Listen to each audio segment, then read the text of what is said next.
సభా అనుమతులపై హైకోర్టుకు బీఆర్ఎస్.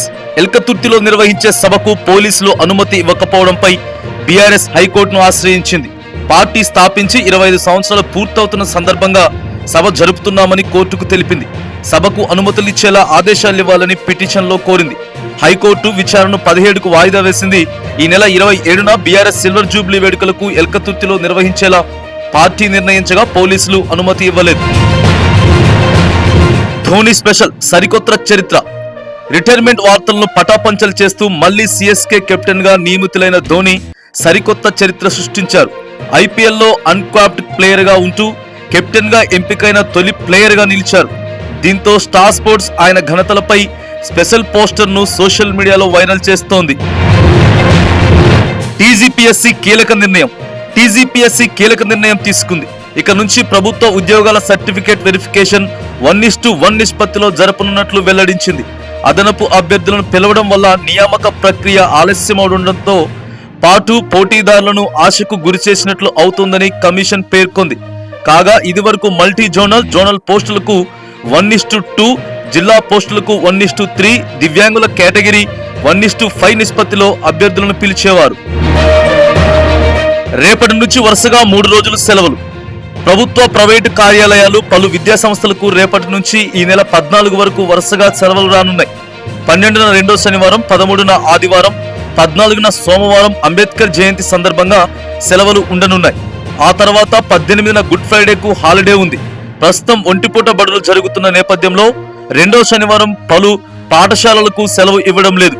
అలాంటి వాటికి 13, 14న 2 రోజులు సెలవులు ఉంటాయి. వక్ఫ్ పై ఈ నెల 16 నుంచి సుప్రీం విచారణ. వక్ఫ్ సవరణ బిల్లును సవాల్ చేస్తూ దాఖలైన వివిధ పిటిషన్లను సుప్రీంకోర్టు ఈ నెల 16న విచారించనుంది. MIM MP Asaduddin, DMK party నేత రాజా, ముస్లిం పర్సనల్ లా బోర్డు వంటి పలువురు వ్యక్తులు, సంస్థల నుంచి 10 పిటిషన్లు దాఖలయ్యాయి. వీటి విచారణను 13వ అంశంగా కోర్టు లిస్ట్ చేసింది. మరోవైపు తమ అభిప్రాయం తెలుసుకోకుండా ఆదేశాలు జారీ చేయొద్దని కోరుతూ కేంద్రం సుప్రీంలో కేవియాట్ పిటిషన్ వేసింది. హెల్త్ చెకప్ కోసం ఆసుపత్రికి కేసీఆర్. బీఆర్ఎస్ అధినేత కేసీఆర్ గచ్చిబౌలిలోని ఏఐజీ ఆసుపత్రిలో పరీక్షలు చేయించుకున్నారు. ఇది కేవలం రెగ్యులర్ చెకప్ మాత్రమేనని, ఎవరు ఆందోళన చెందాల్సిన పని లేదని పార్టీ నాయకత్వం శ్రేణులకు తెలిపింది. ఈ నెల 27న వరంగల్లో రజతోత్సవ సభకు ఆయన సిద్ధంగా ఉన్నారని పార్టీ వివరించింది. గ్రూప్ 1 ఫలితాలు నిలిపివేయాలని అభ్యర్థుల ఆందోళన.